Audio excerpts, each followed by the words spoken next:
Welcome, everybody, to Fat Guys on a Little Podcast. I'm your co-host, Steve Markey, and always joined by... Charles is here. Now we have a special person here today. Huge. Big get. Big get. Totally. Sterling Heights Businessman of the Year. Yes, Sterling Heights Businessman of the Year. From the Float Institute himself, Scott Fournier. Scott, how you doing? I'm doing very well. How are you? Oh, great.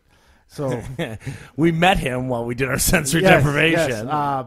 What many of you don't know, Charles, and for some reason I got dragged along, is on a... Heather got a tattoo, and here we are. A life wellness plan. And he's trying all these different types of therapies and stuff, and one that led us at the first of the year to the Float Institute in Sterling Heights. And that is, what's the technical term for it, Scott? Well, there's a lot of terms. Sensory deprivation, float tanks, float therapy. Depends on who you're marketing to, I guess. Really? I didn't know. So, like, there's no bleed over between them? Like, you try... It's all the same thing. Sensory deprivation is really probably rest, restricted environmental stimulus therapy. Sensory... Is that like the doctors call it and stuff like that? Yeah. Sensory deprivation, no one likes to be deprived of anything these days, so we don't like to kind of go with that. That makes sense. So, Yeah. like, through, like... peer review, they were like, we float here. We don't Yeah. So yeah, Charles and I went through it, and it was a good time. It was on a, what was that? Well, I should say for Scott's information, like, so I found you through Google. I did. So I again, the May Street Studios in Dearborn, and you can't, for some reason, all these holistic things don't exist around us. I don't know what's going on. Sterling but, like, Heights or we had to go to Sterling West Heights, Bloomfield. and then so I found you through Google, so you know. And that's how I actually came to find the Float Institute. And your website's really good. Your website's thanks. a really good website. So whoever you have, it's not VR Metro. It's got to be someone else. 'Cause the degenerate that I'm sitting next to can't be the one doing it. Because it was a good website. Yeah, it has a little humor in it. I like the website. It came off good. Yeah, and then you can, for someone who didn't know much about it, I could go on there and it answered a lot of the questions and stuff like that. So top notch website, man. Thank you. Yeah, I really do. So we tried it out, and then we get there. The one thing I didn't catch, I must have missed that. What were some of the health benefits of the sleep therapy there, Scott? So there's a wide variety of health benefits. My father always told me if something sounds too good to be true, it typically is. So I'm hesitant to even say this. But floating kind of tends to be what you need it to be. We have a lot of people who are in pain with like fibromyalgia or arthritis. They get a lot of pain relief from it. People who have trouble sleeping, with some people with night terrors, they'll float. We had a young lady who floated a couple weeks ago, and it was the first time after she floated, it was the first full night's rest she had gotten. She had night terrors for like 8 years. Oh, wow.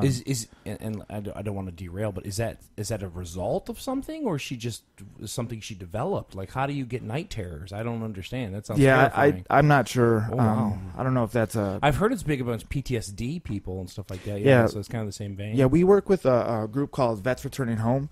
It's kind of a homeless shelter for vets, and we provide free floats for them, a couple a month. So vets with PTSD, they'll come in and they'll float, and it's been neat watching the vets. Super cool. I tell people floating, if you've seen those pictures of like soldiers before they go to war and then after, and their faces are all sunken in, and, you can tell they've gone through some stuff. I've seen some shit too. Yeah. Floating, it's kind of like the opposite of that. People that you can see it in them, something's going on with them. When they're done floating after that hour or 90 minutes or whatever it may be, they look like a different person. It's been pretty neat and pretty rewarding being a part of that.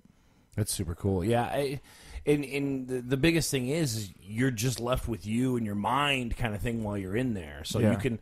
The nice part for me was you have no weight on your person. You know what I mean? Like you're completely like weightless. So like you talked about someone who's like fibromyalgia and different things like that. It takes all that weight off the joints and all that kind of stuff. So I could see that benefit big time. Yeah, at any given time, 20 to 30% of kind of your energy output or input, what you're using, your brain, your body, is basically just kind of negating the effects of gravity and just different senses coming in. Even as I sit here, the couch that I'm sitting on, there's my butt's on there. Things my are brain pushing on. exactly. Yeah, my brain has to decide that's not important, and I'm going to ignore that. That hour that you're in that tank, there's nothing. So your brain kind of has its full output can go into whatever it needs to do what's specific to you. Well, and that's where, so, and you and I both listen to the Joe Rogan Experience. Mm-hmm. He talks about, like, his creativity is, like, huge while he's in there. So, Yeah. to your point, like, I guess he's insinuating, like, his mind is at least to him to be able to think about the things he wants to. freed up. Yeah, it's crazy. Yeah. I didn't have that out-of-body experience, I'll admit. Well, That's so crazy. you guys did the one float. Sure. Most people we've found, on average, their second and third floats are much better, just because it's such a unique environment. There's nothing else like it on the planet, as far as I can tell. You can spend a half hour just like pressing off the wall and bouncing on the other wall and just seeing how long it takes you to get there. That's what I was doing the whole time. I spent hours doing it. Ping pong. So that He second, still third does it. float, He's an owner and still does it. that second, third float, you kind of know what to expect. You can get into it a little bit better. And So it's a you're out of the practice. logistics of what it is to float and more about the experience Yeah, is what you're yeah. saying. Yeah, it's crazy.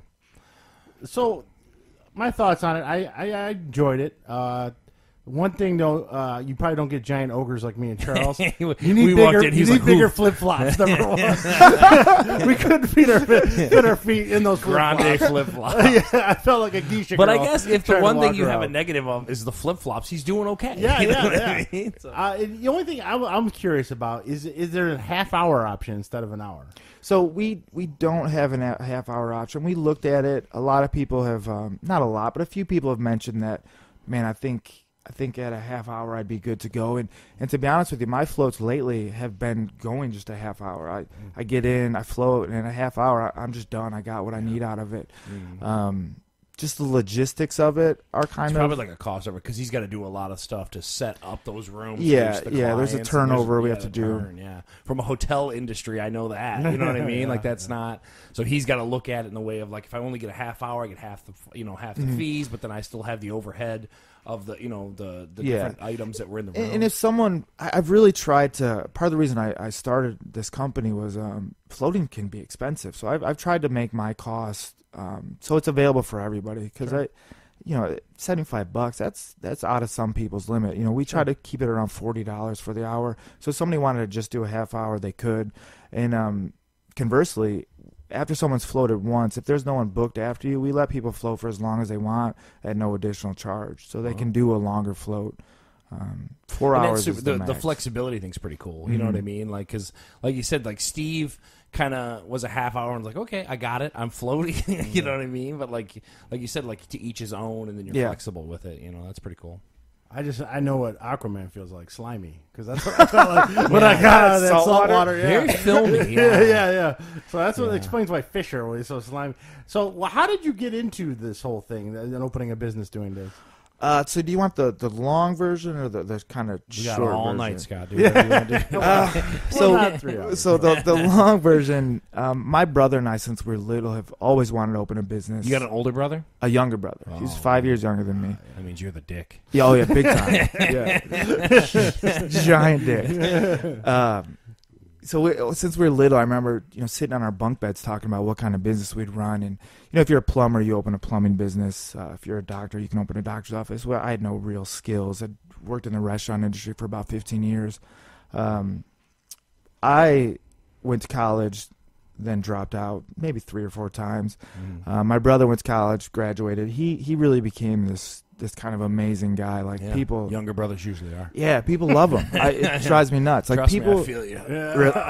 Are you an older brother also? He's younger. I'm the youngest. all right. He's taking shots at me. People actually like worry about what Jeff thinks about him. Like they'll come up to me like, "Dude, I think your brother doesn't like me." But he's still a cool guy about it. You know what I mean? He's awesome. Yeah. I'll be like, I don't like you. So he turned into this amazing dude. Graduated college, was awesome. I dropped out, then proceeded to become a drug addict and just waste the better part of a What are the decade. drugs? What are the drugs, Scott? Slow down. What Wait, are we on? What drugs? What were we on? Well, Were we cocaine. pills? Yeah, I Jesus, love man. cocaine. You're hardcore, man. Yeah, cocaine, ecstasy. Those are That's probably how you my. kept the weight off. Congratulations. Yeah. Those are my two good. Wow. Yeah. Bad people you hung around with? How'd you get into that? Yeah, well, it starts, with, Hanging around with drugs. idiots. It starts, you're just having fun. You're going out, and what can we do to have more fun? And then it kind of becomes about the drugs. And the next thing you know, you're a drug addict. I couldn't keep a job. I was a loser. My mom, God bless her, says I was just lost, but I really was a loser. And then I lost job after job, couldn't get a job. Kind of hit rock bottom. Kind of started turning my life around. Guy gave me a job, and he gave me some advice and said, 5 years is all as it takes to really turn your life around. And at the time, I was like, fuck you and this $9 job. Yeah, exactly. I'm going to be a loser for the rest of my life. I don't need you. Yeah, but he was right. In 5 years, I started making, better choices and getting better. And like Joe Rogan kind of talks about, like being the hero of your own story. Like, what kind of story do you live, and are you going to be the hero of it? And I really started to take that to heart, and I started making better choices, better decisions, got a better job, eventually became quality manager at a place, and just started living life better. Got on that fight team I was talking about, and just was living life really well. And then he started talking about floating, that this really... So wait, Joe Rogan got you into owning and into floating too? Jesus, Joe Rogan is a scourge on the world. Dude, he's responsible for this whole industry. This is crazy. He really is. Yeah. This is the craziest thing. Yeah, he sucks at life, for sure. He talks about it as this amazing tool for human development, and I was like, I need some developing for sure. So I was talking about floating, and my girlfriend at the time, she's my wife now, got tired of me talking about it. I was like, here's a gift certificate, shut up and go float. So I floated, I fell in love with it, and then kept floating. Once a week I was floating, and jeez, like, man. So you were committed, huh? Yeah, my first time was just mind-blowing. It was incredible. Now, were we clean at that point? Yeah. You were clean at that point? For many years at this point. Because I assume, and you even made a crack at me when I showed up, I assume it does come into like a lot of people like trying to do like psychotropic drugs. Absolutely. So it must be like a whole scourge to you guys, like where it's like, I can't have you for a liability's sake in here baked out of your mind. Yeah. You know what I mean? Yeah, I mean, I appreciate people looking to explore their conscience and stuff. And part of the reason I bring the drug abuse up is we have a lot of people who come now to float, and they use it as part of their addiction recovery. So these are former drug addicts or current drug addicts who are looking to get clean or stay clean, and they use floating to help them through that process, through meditation and whatever that may be. And a lot of them will talk to me and they'll be like, you got this business now, like, how are you doing this? And I'm like, I'm a loser. I really was just a giant loser. If I can do it, really anybody can. I mean, I was headed towards death or jail. Those are really my two options. And I'm not that smart. Yeah. So, if I can do it, anybody can. Wow. So when you initially were like, hey, let's go down a whole business path with this, so you went from like experiencing it to, hey, look, I can actually make this into a business type thing. How terrifying was that process? Oh, so terrifying. Yeah, I mean, I was terrified. Because we talked to a couple business owners the past couple of weeks. Yeah. I mean, you got to be like next level to that. Like if I told my wife, like, hey, we're going to start a business. Yeah, it's scary stuff. Well, I'm very fortunate. My wife, without her, I would not be here. She gives me a courage that I wouldn't have without her. But also, I'm kind of a dummy, so I'll try some things. And I saw what was happening on the West Coast and the East Coast. Floating was really blowing up. There was nothing here. I was driving 45 minutes to go float every week, and really, I just wanted to float for free at the time. Like, how can I make this happen cheaper? You're like pizza. You get a pizza delivery gig. Right? So I kind of had this idea I was going to start a business, and I told one person, and this really smart guy I work with, and he should have been a millionaire. Some things happened in his life, and he kind of stopped. But he's really smart, and he's really good at telling you why things are a bad idea. So I told him I had this idea, and he's like, that's stupid. You should not do it. And he told me the reasons why, and I was like, okay. And so I thought about it, and I told him, I gave him some answers why I thought it wasn't, and he told me why that was dumb. And for a couple weeks, we'd go back and forth until eventually I was satisfied that I think I had something here. And then I started I wrote a business plan, which I'd never done before. And, then I started getting funds for the business, and then next thing I knew, we were open. When did you open the doors at the Float Institute? So it was October 27th, 2017. It was actually the day after my dad died. Whoa. Sorry to hear about your dad. Unfortunately, it's life. I'm glad he got to see. This is a little bit selfish, but I'm glad he got to see me kind of become a man, the man he wanted me to be. Right. Yeah. It was crazy. So my father passed away. We opened our business. Then my brother got married 2 weeks later, and then the birth of my son was 2 weeks after that. So it was this month of just so busy. Insane. It was crazy. So October 2017 is a big, a big month. That's crazy. Yeah, it's crazy stuff. So when we were there, you were talking also about hot yoga. Have you started that yet? Or is Yeah, we started. I haven't started it, but they've started teaching the You classes. look very limber. What's going on? Yeah. They started doing that. They're doing the hot yoga 1 day a week. We're still kind of working out the logistics of how to get that room really hot. We've been very fortunate that Updog Yoga, they have a studio in Rochester Hills. There's a second location for them, so they kind of run the classes out of there, and they're amazing. They can school you up on what you need to do to get that room to the temperature and all that kind of stuff. Yeah, well, and, that's kind of a combination of things. Yeah, but they run the classes. They kind of rent that space out for me.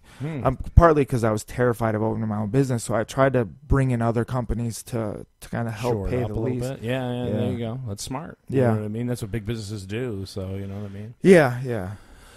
I don't know. The one thing that Joe Rogan turned me on to that I just love, and Steve's been kind of at me. I bought a sauna. Oh my god, it's amazing. Do you like it? We're thinking about getting one. Yeah, it's amazing. So I bought it from Costco. I bought a 3-person sauna or whatever. It's like an infrared. And it's only deal. like one person though. It says 3-person, but especially with me. Come on, buddy. But it's awesome. You know what I mean? Yeah. That's the one thing. And I think the one thing I took away from the floating thing is like, because I suffer from high blood pressure. I don't know how much of the podcast you've listened to. I have a hard time shutting my mind off. It tends to rattle and go. You know what I mean? So, like, if I can go downstairs, the nice part about the sauna is just the checkout process. Yeah. You know what I mean? Like, me and my wife can just disappear, not worry about anything, and just go for a half hour. We love it so far. And we've had it now for about 3 weeks and been using it on a regular basis. How often do you use it? We're about 3 or 4 times a week, easily. So they've shown that sauna used 3 times a week, I don't know if it was 20 or 30 minutes, actually has a 40% reduction in all-cause mortality. Yeah. So, and I don't know how that, I don't know coconut falls on your head. Yeah. I don't know either. But, the nice part is it's supposed to be good for the cardiovascular stuff, which is huge for me. So, yeah, but so far, man, I'm a huge proponent of that. That's the one thing where, like you said, the floating thing can definitely have a financial strain to it and all that kind of stuff. And definitely not everyone can buy a sauna or whatever. But, like, own one now, it's awesome. And I'd recommend it highly. Yeah, we're looking at adding sauna and I saw you guys just did this, cryotherapy. Oh, my God. Which it looked like you were going to cry in there. It was brutal, and I got stories to go for that. My wife got frostbite from it. Oh, really? Dude, I'm telling you, I would not. I'm going to tell you right now, I think that I can. I don't think floating's for me, but I think I can recommend floating. I definitely would. If you want to go in there and kind of relax and chill, I totally recommend it. I do not recommend cryotherapy after what we went through. And I also would say to you, as a business owner, it's kind of sketchy. It seemed really kind of, and Steve, the cryo stuff. Yeah, it's like a dude kind of bought a machine. You know what I mean? Like, it's like a Dave and Buster's ride. And I don't think he truly knew the therapy attached to it and all that. It was a little sketchy. And I can show you my wife's leg. Like, she got legit frostbite on her leg, dude. Well, that was my issue. I was going to this place. They're not in business anymore. And I was asking them questions about it, the ladies at the front desk, and it seemed like I knew more about it than they did. They're like, what's going on here? I think that, it's like, it reminded me of like a dude owns a gym, and he leases a machine, you know what I mean? Like, and then he's got an iPad that ties back to their stuff. He gets like a doer of nitrogen and just hooks you into this machine. That's kind of the vibe as we were driving home. That was the vibe we all kind of got. How'd you feel after, though? I don't. Yeah, I mean, it was a. Have you done it yet? Yeah, I have done it a few times. I find it like my skin tingled and it was super tingly and weird. I felt like when you go outside and shovel for about an hour, and then your legs are red and feel that weird, that weird feel. Yeah. That's what it felt like to me. I don't know, but I'm not a big fan of the cryotherapy stuff. Yeah, and maybe like if I had a bad knee, maybe doing it might feel better. I think that's what they say is it's supposed to like take place in those ice baths at like pro athletes. Yeah, it's good for inflammation. So that 45-minute ice bath you can get done in 3 minutes or something like that, but. I don't know, man. I'm just for your insurance sake, I'm scared of it. Well, that's the thing. It would double my insurance if I got it there. So I was like, oh, yeah. And you'd at least know how to do it and stuff like that. Like I said, this guy was just like, hey, man, I got this machine. These 3 idiots showed up. It was sketchy, dude. It was sketchy. It was very unique. Yeah. When I did it, I felt though like I could flip a truck over when I was done. I was like, "This is amazing!" None of us left there like that. None of us left like the Incredible Hulk. But none of us had any real inflammation. The other thing too, we did it for a laugh. And Steve, myself, and my wife. What's that? It was funny. I'm glad you but it was weird because, like, to me, only my lower half felt any kind of effect to it. When you went in it, did you have like an effect of your upper body? Because none of us kind of had that vibe. Yeah, like if I had a hurt shoulder, I don't think that would have helped my shoulder. You have a shoulder issue. Yeah, and so it's been about a year since I did it. Kind of looking back, it did seem like the lower half, because it's kind of weird. If you go too far under, you're breathing that liquid nitrogen, you die. So you gotta kind of keep it at a weird level. So it does seem like you can't get it as high.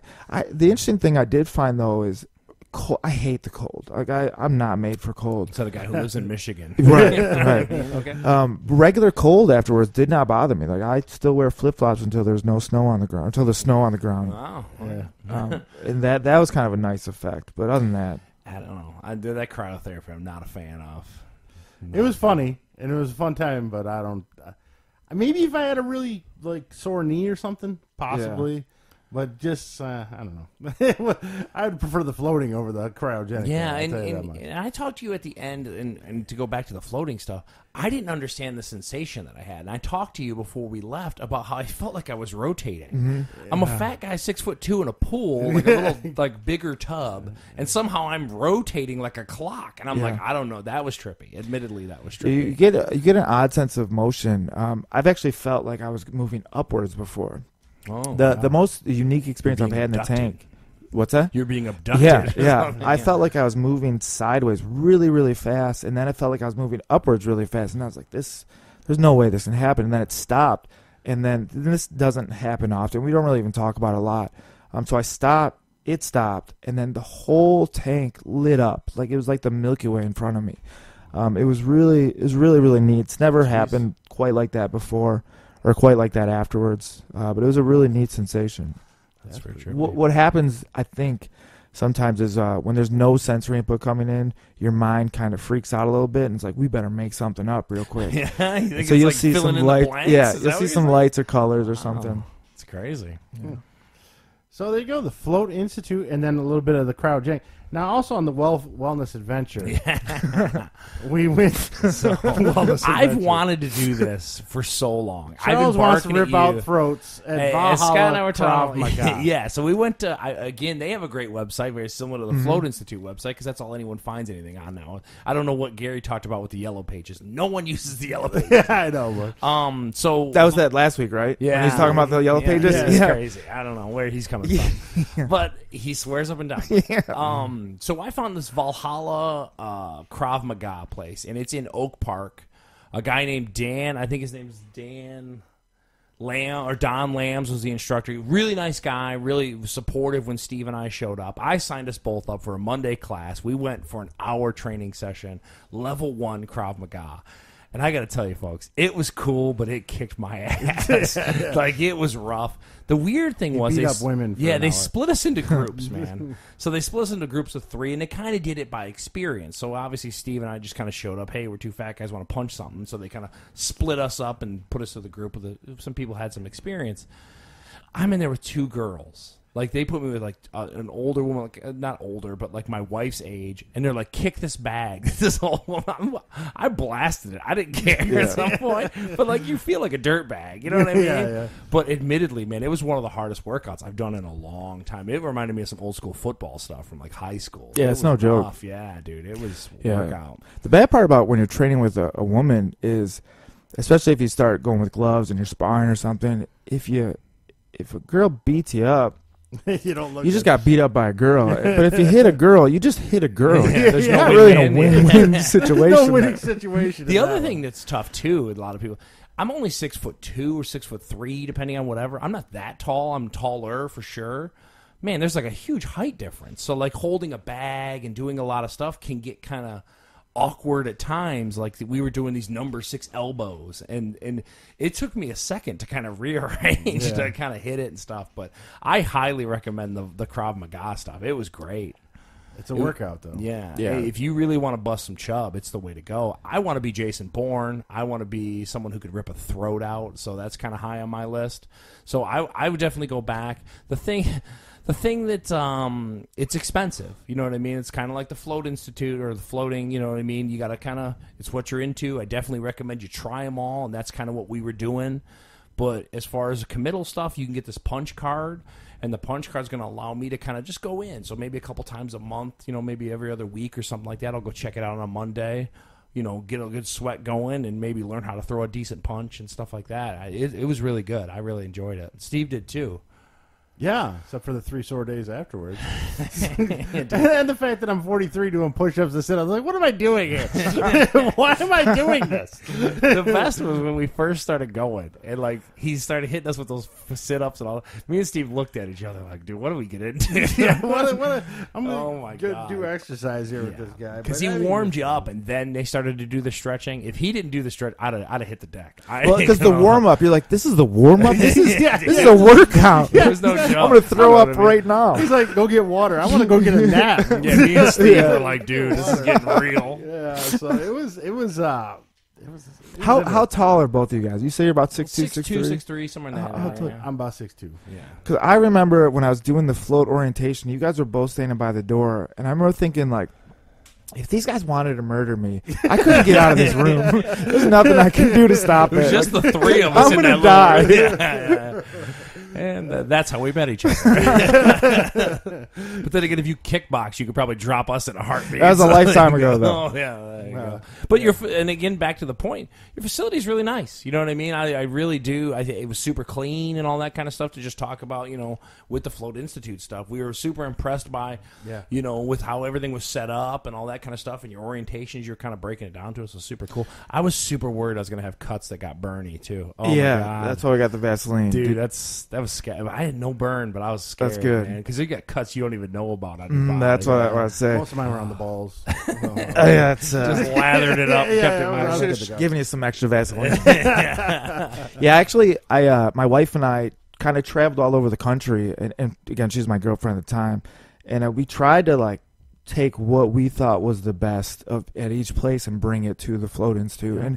And Motor City Float does a really good job. There's some other places that are doing a really good job. That's cool. But I think we kind of hit a pretty high mark. It's totally super comfortable for someone who'd never done it before and all that kind of stuff. So yeah, top notch as far as a lot of that stuff. Just for my 2 cents from the outside looking in, if you ever want to know, I totally appreciate it. You know what I mean? So now we're done with our wellness. I'm done being well. No, we got to keep going. So let's bring out some alcohol. Hold on instead. a second. Wait. You still want to do the thing where we go and do the So Clean thing inside? Yeah. I don't know though. It's back with the cryo thing. Yeah, dude, it's another snake oil thing. You sit in this pod. You pay $10-$20. They pump ozone ionic up your ass. ozone or something. You're supposed to lose weight or something. Wait, they pump it up your butt? No. He's saying in the little pod. In the pod. Sorry. I was being a little too graphic. Yeah. And you're supposed to sit there for 10 minutes. You're supposed to lose weight and I don't know, become Superman. I got an ozone generator attached to the thing. I can just turn on the filter for it. You can sit in a float tank. I guarantee you it's the same thing. Yeah, it's probably the same thing that cleans my CPAP mask every week or every night. I'm telling you. We're losing the video today. What's that? It's not working today. It keeps dying. Well, we'll have audio. That's good. Because really, I do not look good. Record it locally. Everyone's always nervous about it. So anyway, Scott did bring a treat for us, and I'm tired of being well. So this is actually, he brought some, we're in a moonshine thing. So Wiggs brought the apple pie moonshine. Yeah, you got to live up to the apple pie. The apple pie was good. Yeah, it looked like you guys liked it. It was really tasty, man. So now this week, we're going to check out, we got Moonpie Moonshine. So Can I tell you a quick moon pie story? You have a moon pie story? I have a moon pie Said story. the guy with the type 2? Go ahead. Yeah, no, it wasn't me. Oh. So Dad worked at Farmer Jack's warehouse, and our father repaired tractor trailers. In the back of one of the tractor trailers, him and his buddies found an old box of moon pies. And it was kind of dark. He was working nights. So they all decided to crack open these moon pies and start eating them. After a couple minutes, they realized something was wrong. The moon pies had maggots in them. They've all ate half a maggoty moon pie, and then they all went through up. Crawling moon. Yeah. That's what you get for eating a random box of moon pies in the back of a trailer somewhere. So I thought that was a good story. I used to like moon pies to that story. This is vanilla moon pie. That's yours. That's an awful lot. What the hell? Well, don't drink the whole thing then. Just take it This easy.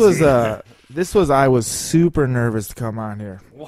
So I'm like, let's bring some booze. It's weird that people. So we've had this now. We've had a lot of random people, and people think that we're just two idiots, huh? It's all over the side of the glass. You've seen me bartend enough on the show to know I don't know what I'm doing.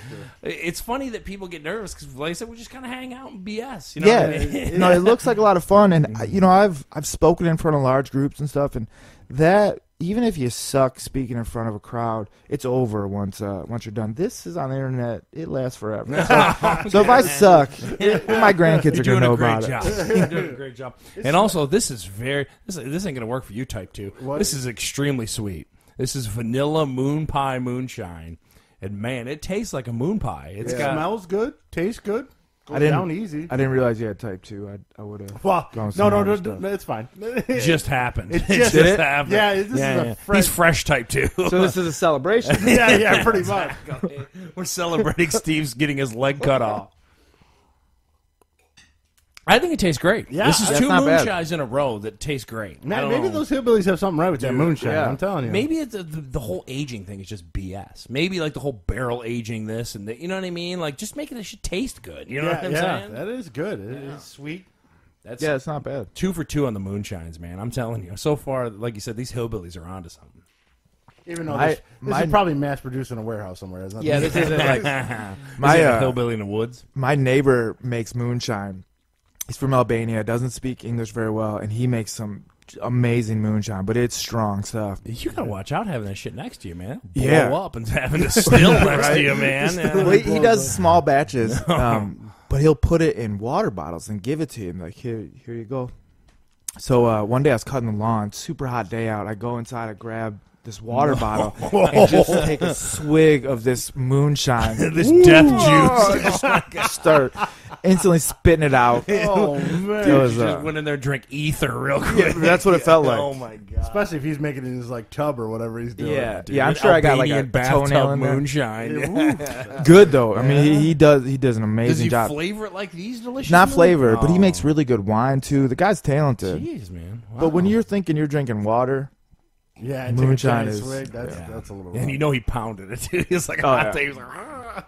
So now we've had the apple pie and the moonshine, the moon pie. I like both of them. I'm telling you, man. they're Moonshine. both good. I'm a moonshine guy. Yeah, we want to forget whiskey and vodka. Yeah, We're dude. going I straight mean, moonshine. forget all these other people with all that crap, dude. Yeah, all their weird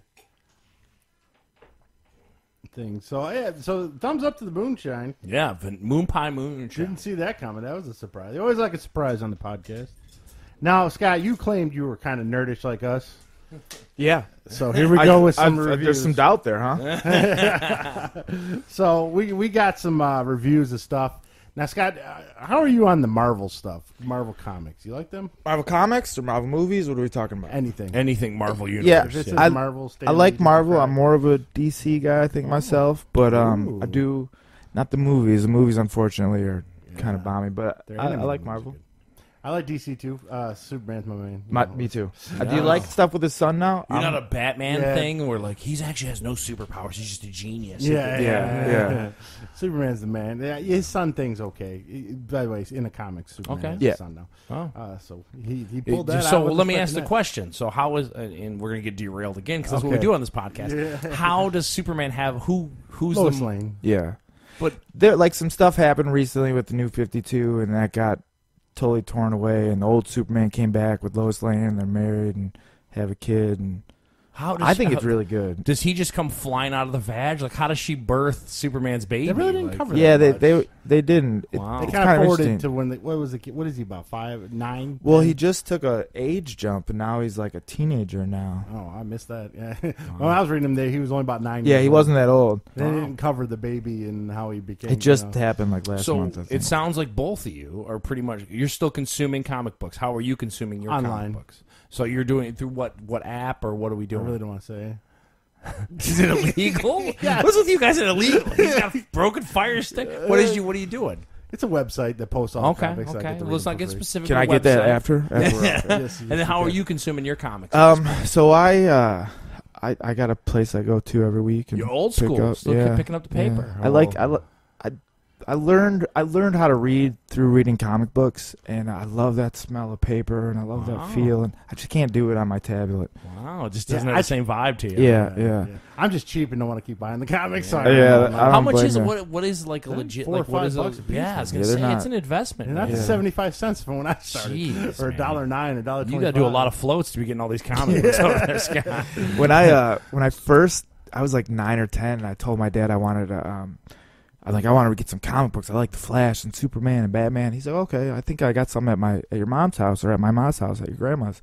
So we went, and he had these garbage bags of comic books. So we brought them all to my house, and I'm reading these comic books, and I kid you not, I was reading Amazing Spider-Man #1, and my dad came up to me and he grabbed it. He's like, because he got one of those Beckett's that tell you how much they're worth. Yeah. He's like, give me that, because it was like a $20,000 comic book. And you're bending it. Yeah, I'm just, well, and it was in a garbage bag. It wasn't in great shape. He's hitting flies with it. Yeah, too bad you couldn't have sold them all in the night. They weren't anything. After the 90s, man. Yeah, I still have though. So my dad continued collecting. So he had, when he passed away, I kind of got that. He had Amazing Spider-Man #1 to the current issue, and Fantastic Four #1 to the current issue, Daredevil #1 to the current. So I've kind of tried to keep adding those because it's just a unique collection. That's crazy. Sell that mug off. Yeah, I can't. Dude, you got a business to take care of. Yeah, but that's like Saturday mornings at the flea market trying to get different comics that he didn't have yet, and it's a childhood. Cool.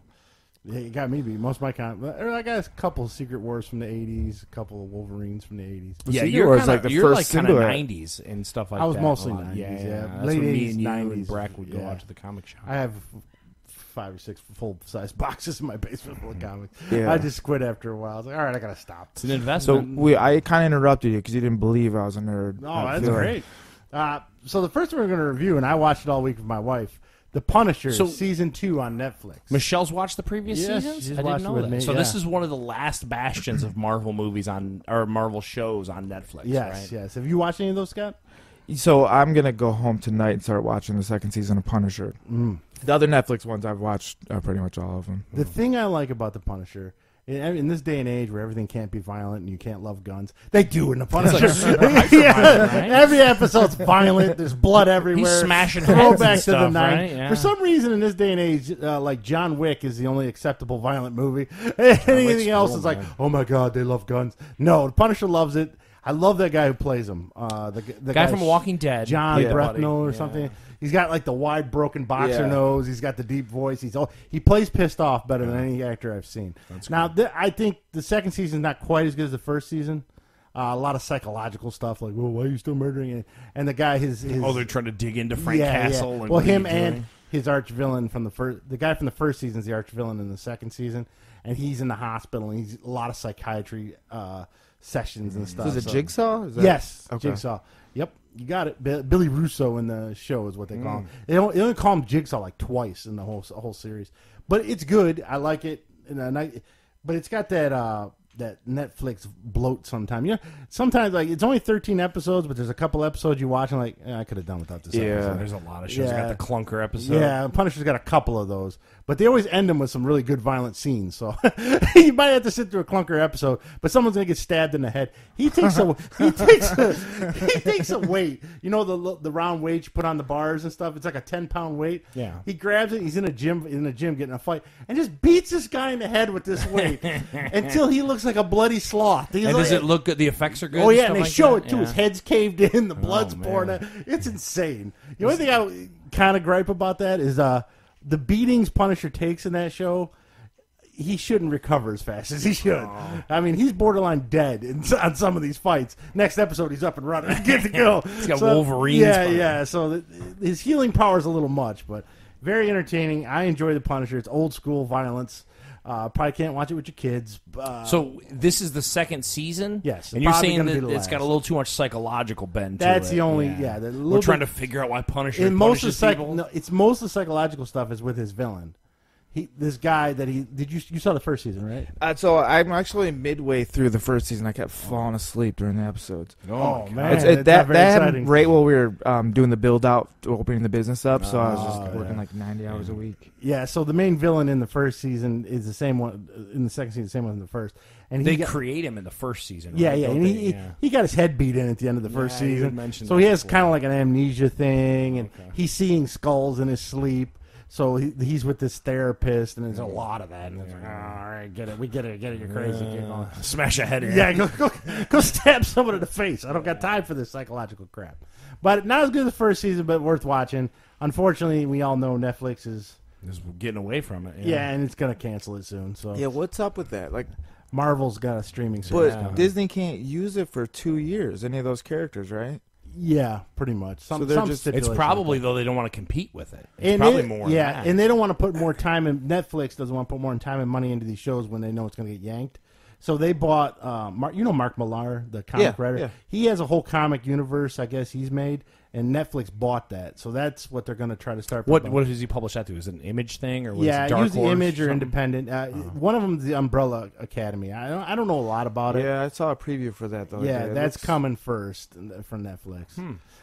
So that's what they're going to replace the Marvel with is these independent comic shows. But Disney's not going to do Punisher and Daredevil like Netflix does, right? It's going to be more kid friendly. Yeah, but it's probably just not wanting to compete against it. Yeah, that's probably all it is. It's probably just pull it just to not compete. Yeah. So it's kind of screw the fans. We're gonna basically, and Disney's known to do that. You know what I mean? Like Disney has this crazy following, yet they get rid of movies and they do all this stuff, and they're just like, well, sorry, we're making Disney. billions. Yeah, exactly. Disney's, who knows what's going to happen there, but there is rumor they're going to come in less money a month than Netflix. They're trying to do that. Well, at this point, that's not that hard to do. I mean, my Netflix keeps creeping. Yeah. You're going to talk about Hulu creep here later on. So there you go, Punisher. Not as good as the first season, but still pretty good. And I love my gratuitous violence. If you don't like gratuitous violence, then you shouldn't be watching The Punisher. Pretty much. And I love that guy who plays The Punisher. He's pissed off. So he's been in a lot of stuff, man. He's in The Walking Dead. Yeah, he's in a lot. Yeah. But he's in movies and stuff like that. Yeah, he's been in a Rocky. Always plays like a Bronx tough guy. You know what I mean? Yeah. Well, super he's good built dude. to be it seems like a New York cop. Yeah. Every movie you should be a New York cop or a boxer. That's all you should be. All right, so that's The Punisher. Now the next one, I got in late on this one. Scott, you familiar with the Transformers? Yeah. What are your thoughts on the Transformer movies, the Michael Bays? Oh my gosh, please kill me. I hate to say they wrecked my childhood, but they did. I love that they brought Optimus Prime the voice back. Like I was so excited by that, but they all look the same.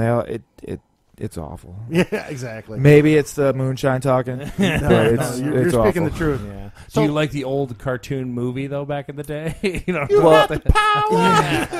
You got the touch. Yes, the power. Good, man. So I tried watching that actually about a month or two ago. It doesn't hold up. Oh no, it's not as good as what I remember it being. Oh, there's a lot of cartoons like that. Yeah.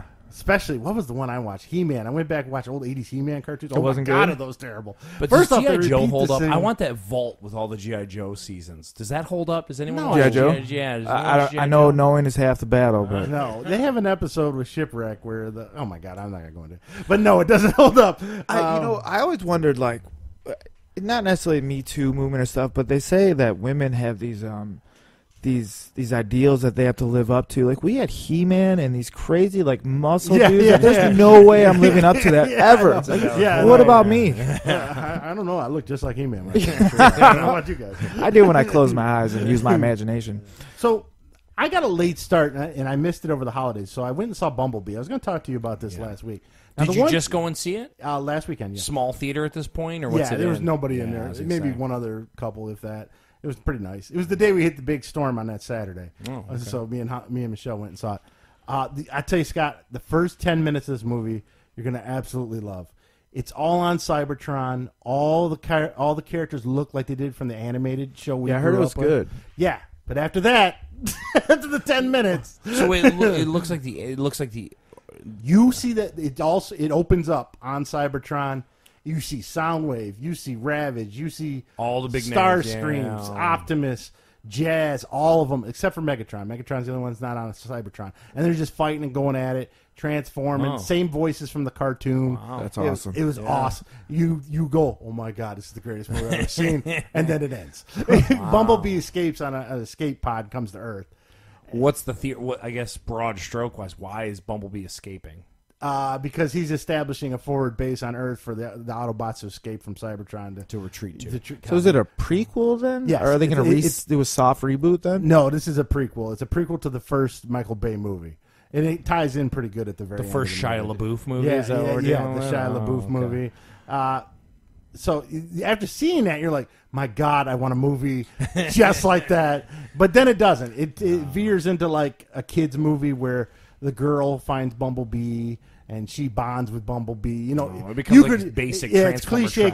Yeah, Yeah. Well, basic kids, E.T. / and really all the cool Autobots and Decepticons you saw in the beginning are gone.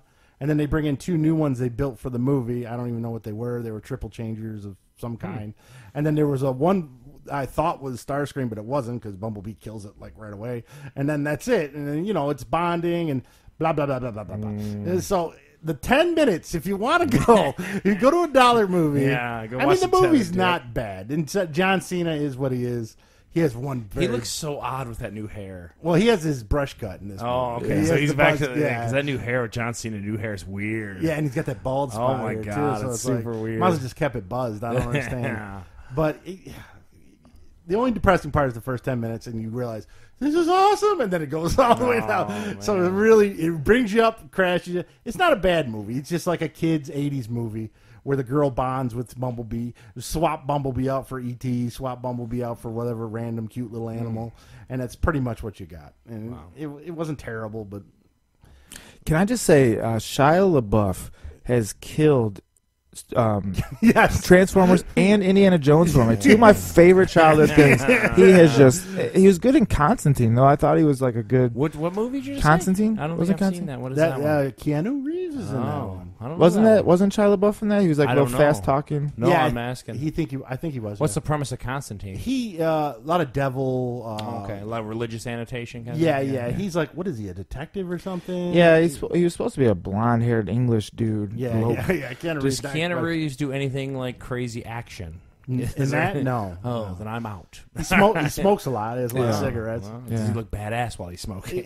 Remember that movie with Schwarzenegger with the End of Days or whatever? With the religious Gabriel stuff? Burns and stuff like that. I can go on A and on little about bit that like one. that. Okay. Yeah, that's what Constantine was. There was a TV show for Constantine for a while, wasn't there? Yeah, it wasn't bad. And they canceled it. Yeah, they did. That's a bummer. Yeah. So there you go. Look at Bumblebee. Look at Punisher. And now, Charles, I didn't see this. What is this you're talking about? I was off a lot last week with Martin Luther King Day and my daughter being. So I had a lot of Netflix. I'm going to keep rattling off a bunch of Netflix that I watched. So they just released this out. Kind of like you are, Scott. I'm a big science fiction nerd. I'm struggling to find new science fiction. Steve and I have chronicled this on this podcast. Battlestar Galactica is the last great science fiction that was on TV. In Star Wars, we gotta wait. So, so Netflix came out with this. It's called I.O. Last on Earth, and I'd seen the trailer for this, and I was intrigued. It's about basically what's happening is the Earth is bleeding because we're destroying it, and we need to find an alternate way out. Then there's this girl that's left behind who's convinced that we can save planet Earth, okay?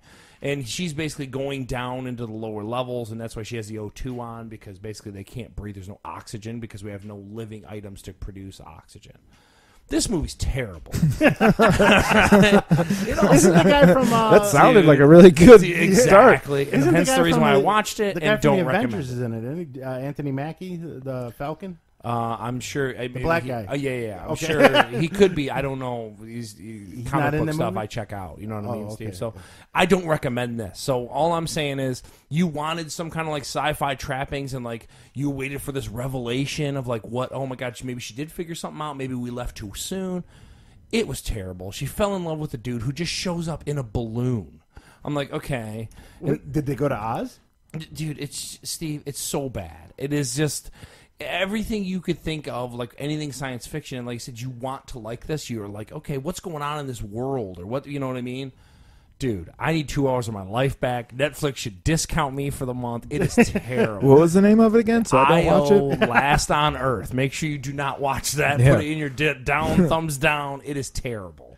And Netflix at the end, man. so like at the, yeah, I know, man. But I like Bird Box. I don't know. I'm trying, Steve. I'm trying. What about that Will Smith one? Did you guys see that? I enjoyed that. Did you like it? Yeah, it was all right. I wanted to like it. Yeah, I just couldn't do it. I thought the troll stuff was interesting, though. Like, you could see, like, okay, I'm interested. Yeah. And like I said, same thing with this IO thing. They just squander every opportunity in this movie. Yeah. It is terrible.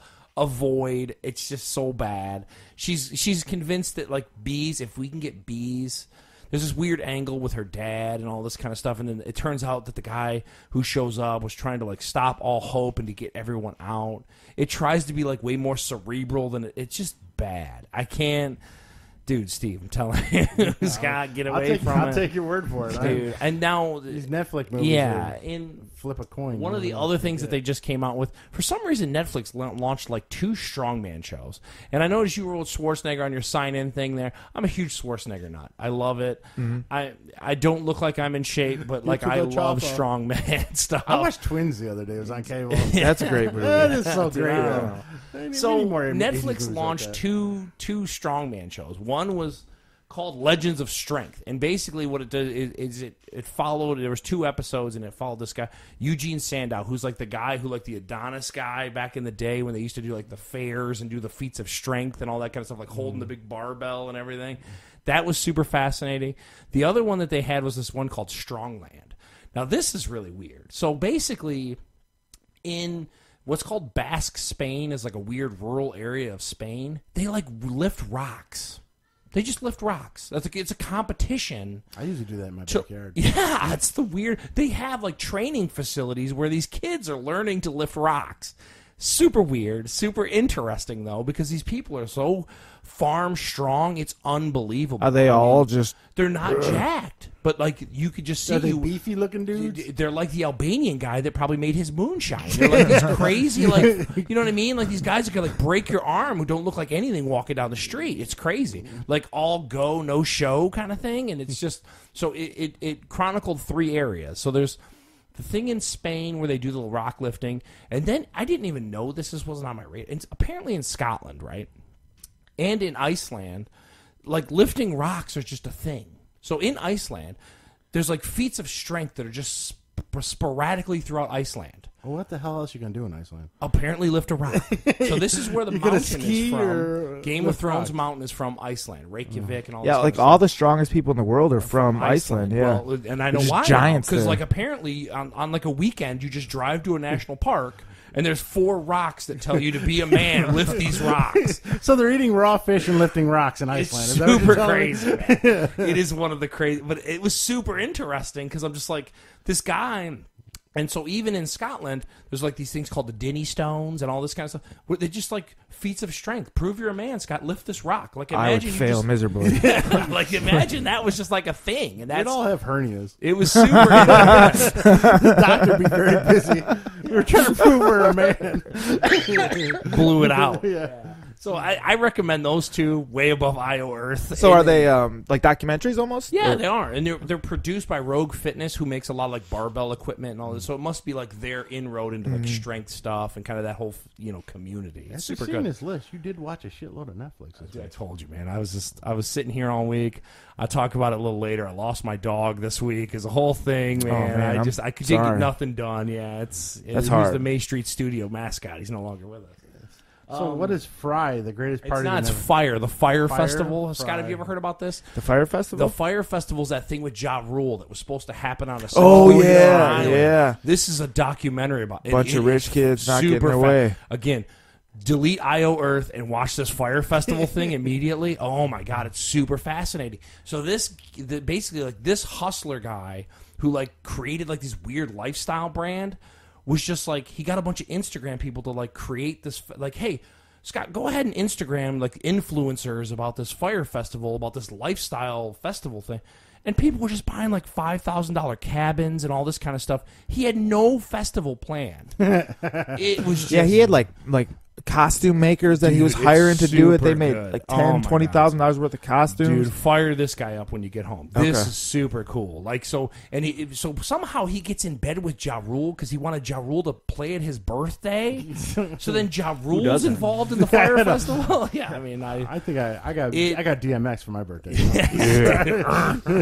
yeah, it was super good. So that Fire Festival is called the greatest party that never happened. Super good documentary. I remember Check hearing that about out. it. Yeah, a lot of people got and he got busted for the Fire Festival. He's still hustling people. He's like out on bail, like still. Do you want to go to the Grammys? He like to the Fire Festival people he sold the cabins to, emailing them, trying to sell them Grammy tickets that don't exist and all this stuff. How do you get started in that kind of career? Oh, Like, they explain it. Dude. Really? He creates like a lifestyle brand with this weird like credit card thing, and he spins that off because then that gets him in like this weird inner circle of like influencers and all this. Yeah. It's super good. Yeah. So did he get rich? Can we do that? Well, he made a bunch of loot. What's the blueprint? He's in jail now. Maybe not. You certainly can, Scott. But I don't know if I recommend it. You know what I mean? I'll stick to health and wellness. You know, you might want to be on the float tanks. So, and then I've seen the first 2 seasons of this one. Pete, you know who Pete Gas is? Scott? No, it's not Pete Gas. It's Pete Holmes. Pete Holmes. Pete sorry. Holmes. Pete Holmes, Pete the Gas was comedian? the wrestler. Yes, the Yeah. comedian. Correct. Pete Gas. Yeah. So this is now it's season 3 of saw the first it's a show called Crashing. It's on HBO, and comedians are weird. And I'm sure Scott, I don't know how much you're into stand-up comedy. If you I listen love to it. Joe Rogan, you must Yeah, love it. Yeah, love yeah. it. So it's a weird fraternity community thing that they all have. So like all these weird stand-up people are on this show all the time, and it basically Pete Holmes apparently is like the nicest guy in the world. And this is a show of him trying to navigate a comedian's life kind of with his own real life. It's a really funny show. I'm a big Artie Lang guy. I don't know. Yeah. Oh, did you see him Is recently? his nose jacked? Talk about cocaine, Scott. Is his nose jacked up on the show? Yes. Oh, He wow. doesn't Flat? even- yeah, it's all blown out and everything.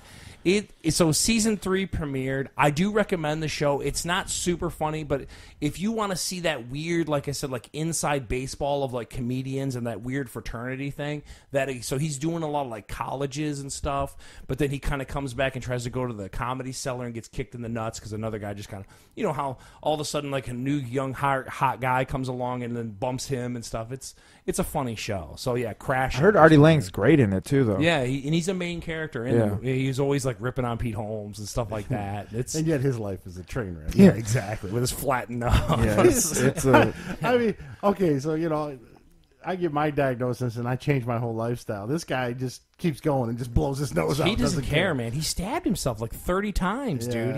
Yeah, He's I got mean, I hit issues, rock man. bottom, and it was not Yeah, my you're a nose biker is compared flat to that. to my face. Like I'm singing in the So- choir compared to this dude. You couldn't take a punch in kickboxing. And You're his middling, nose is Scott. flat. You're really I am middling. not good at life. Yeah. So another Netflix show, because again, I just sat at home all week just crying into a pillow. Apparently so. Did you have a bucket of ice cream with you? It You were was watching bad. all this It was show? bad. So it's called Trigger Warning with Killer Mike. So I love Killer Mike. I love. Who is Killer Mike? I'll tell you. Oh. I love conscious hip hop. I love hip hop that has an actual message, not just like When I killing look at you, I bitches. think hip hop. Big time. Me too. That's the All first thing I the thought. The first time I saw you was, I will guy drop rap? the sickest beat. No, so Killer Mike is a Southern rapper, and he's wicked smart. Like he's very conscious into like making sure that money stays in black community and all this kind of stuff. He's one of the guys who was on Bill Maher talking about like the Second Amendment rights and all that kind of stuff. Love me some Killer Mike, but he's in a show basically where he's going around. The funniest episode was he went to the Crips and got the Crips to make a Coca-Cola knockoff and tried to sell the Crips cola to like all these, and he's just like, did well, the Bloods knock him out? yeah, well, so he's like, so to the point with Steve and his type 2 diagnosis, he's like, Coca-Cola kills more people than the Crips ever could. You know what I mean? And like, so he focus groups Crips Cola and all this kind of stuff. It's really funny. And it's a good stuff. And like I said, his way of like spinning onto stuff and like all these social situations that I'm sure they'll cover on Roseanne eventually. But you know what I mean? That's great. Yeah, it's a great show, and if you like Killer Mike, and if you like I said, like a conscious hip hop, which I'm a huge fan of, that's why I like Common and I like Killer Mike. I'm a big fan of that. So check that show out. It's called Trigger Warning with Killer Mike. Well, thank you, Big That's Casey. Netflix too? Yeah, this is on the Netflix show. I'm trying to get my money's worth. They just jacked the price up. Yeah. I got to keep going. He's going to watch Scott. 700 shows and cancel it. Yeah, exactly. So, Scott, are you familiar with Roseanne? Yeah. He graduated in 98 if he wasn't. Yeah. Did you watch the new show when it came on last season? You know, my TV watching at the moment is very limited, so I got to really pick and choose. Business to run, Steve. Well, you didn't see it, so you made a good choice. I heard about it though. Well, I heard it was good at first until she got Ambien high and made some bad comments. So what you're saying is you didn't watch the reboot of Roseanne. No. But have you heard that the Connors are good without the Roseanne? I heard they're awful without Roseanne. And that's what Steve's gripe is. So. Well, even last season and this season, the problem I have with that damn show is everything is super topical, if that makes any sense. Mm-hmm. So, oh my God, immigration's big. Well, we have to have an illegal immigrant on the show. Oh my God, no one likes Trump, and they're fighting. We have to have Trump, and it drives me bananas. Just be funny. And the last episode, the season finale of Roseanne, the Connors season, yeah. Spoilers. I don't even care because that show annoys me. Don't watch it. Just like I or Becky has a. She's pregnant and she's got a baby. She got daddy. knocked up by a random busboy. The busboy, guess what? Is an illegal immigrant. And guess what happens on the last episode? Can you guess, Scott? He got deported. Oh my God! Scott didn't even see it. He's ready to write for. That's how. I know that show drives me nuts with that crap. Did they go the opposite way? Because Roseanne was kind of conservative when she came back, wasn't she? Didn't they have? Well, I think she was conservative in real life. She was basically just struggling. She was crazy in real life. Yeah, that's true. They basically just painted her as a blue collar struggling Midwest family, just like they did when the original. My argument to Steve, and it has been for a while about this show, though, I think the original Roseanne had just as many social trappings. Steve's just rewriting history. Maybe that may be true. I don't know. I don't remember too much. I know there was a big marijuana episode back in the 90s, and when marijuana was a big story. I was not allowed to watch Roseanne when I was growing up. My mommy and daddy told me no. Really? That and The Simpsons. They thought that Bart was too disrespectful to his father, and they said you can't. And with all due respect. And then I became a drug addict. That's what I was supposed to say. I mean, I don't want to shit on Scott here. So you hold this kid back. Don't restrict your kids. Yeah. I mean, I'm going to let Lorna watch UFC as I do all the time. Punch that guy in the face. Yeah, so... Wow. There you go. Roseanne's too topical and drives me. I'm sorry, the Connors.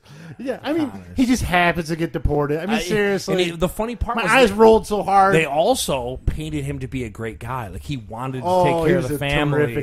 So these immigrants are great, Scott. It was so on the nose. Just get away from the political topical stuff and just be funny. I love John Goodman, man. I do too, but I mean, come on.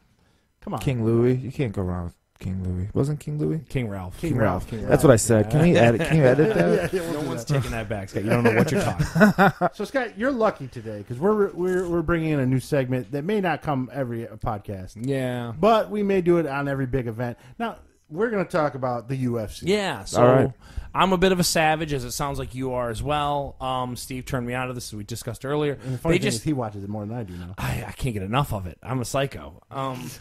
We're watching the bare knuckles. Some guys juicing behind us. So they just had the big ESPN Plus. So the big, and I talked about it last week. UFC did the big move from FS or Fox Sports into ESPN. So they had the big thing. It was a great card. So TJ Dillashaw dropped down weight to fight Henry Cejudo for the second divisional title he wanted to carry. The weird thing was, I don't like it. So the UFC.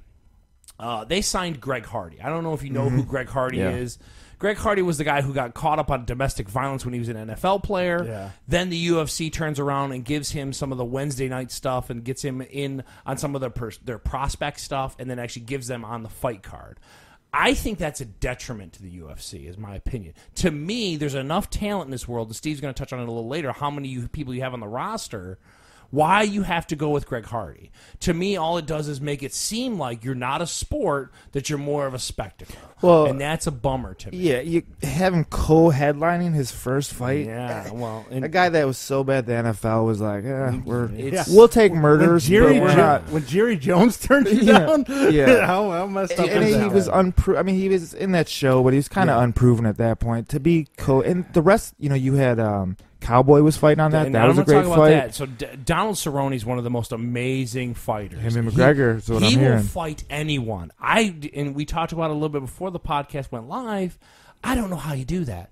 Basically, Dana White calls him and was like, "Hey, I got a 600-pound guy you're gonna fight." Okay, this guy's crazy. He is willing to fight anyone, What weight class is he anytime. He's about $185 somewhere. So in he that fights area. at light, and then he was the He's not 205. Is no he? 170 and then Yeah. the 165. I think Yeah, somewhere 155. in that area. But he is an amazing fighter. He is, and again, he's game for anything. Yeah. It's just he is fascinating to watch.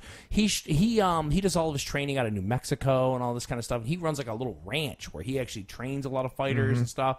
Super cool guy. Should be your face, not the Greg Hardy. You know what I mean? He's the guy you should. And to their But you credit, got to do those cross promotions. That brings in the eyes.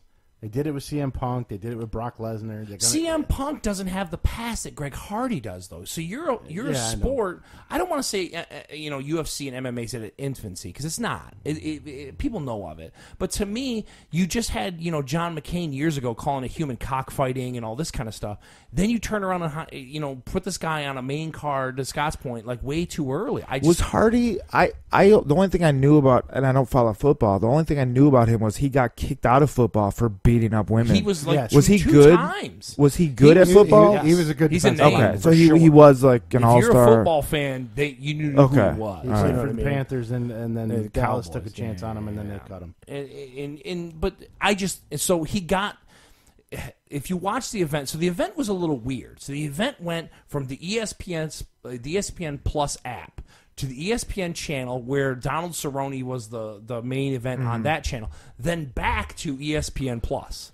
It was the most hard to confusing follow. thing I've ever seen in my life. Well, UFC kind of does that on their regular pay-per-views, with don't Fox, Yeah. FS1, But that's just FS2. Three different pre- things They've to never watch. had you flip flop. It's weird. they? Oh. So he actually, I forget the guy's name he fought. Anyway, he was actually doing pretty good. He's fending off a little bit. The guy dropped to a knee. Dropped down to a knee, and it's illegal. He threw a massive knee and dropped the guy. Completely illegal. Athletic Commission flew in. You can't do it.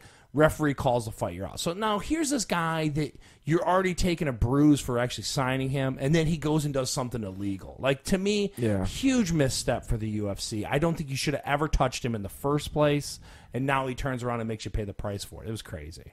So there was that, and I already talked about Donald Cerrone or Cowboy Cerrone is great. He actually dropped a guy way younger than him, a guy named Alexander the Great is his nickname. And it looked really fast and was all over the place. He was talking a lot of trash to And Cerrone he before the just- fight too. But Cowboy's an old whirly veteran, Yeah. man. Wily veteran just hung back and dropped him, son. It was great. And then the title fight that actually was back on ESPN Plus, I'm talking all kinds of trash to Heather. I'm like, TJ Dillashaw is going to destroy. That's what I thought too. He was gonna crush him. He came down in weight. I'm like, he made the weight. He's going to destroy this guy. 30-something seconds into it, he gets dropped. It was just so bad. I was like, well, shows you I don't know shit. Why are you listening to me? Did you think it was kind of a quick stop though? I don't think it was. I don't think it was. I thought it was legit. I Okay. really do. Sometimes TJ Dillashaw comes off like a little whiny punk. I agree. You know I'm what not I a big mean? fan of Like, him. and that's where I got kind of like, yeah, okay, he deserved. And to me, he should have never been caught in that position. If you were as dominant as all of us thought you were gonna be. Yeah.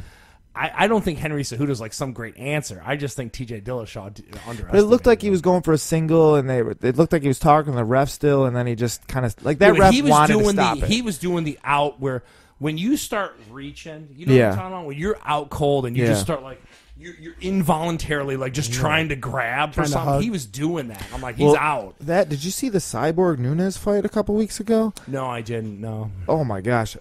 Cyborg is maybe the toughest woman Yeah, I've I was ever gonna say, seen. yeah, it's She got dropped a couple times, and I think she was unconscious and just fighting on pure instinct. Like it was You incredible. see that. Yeah, and that's what's so great about this bare knuckle that's in behind. You Yes. see these people get starched. I mean, dude, at one point, Kendall Grove is in this. Oh, really? He gets starched and he falls and his whole body just stays solid. It is the best thing you'll ever see. Frankenstein's. Dude, it's so good. But anyway, the UFC stuff, you also want to talk about like just how the sheer massive amount of fighters that the UFC has. Now, I'm more casual than you two guys. You guys know all these people. It's great. I know the top guys, the Lesnars, the Silvas, the You know Conor McGregor, McGregor, baby. McGregor. Yeah, I know the top guys.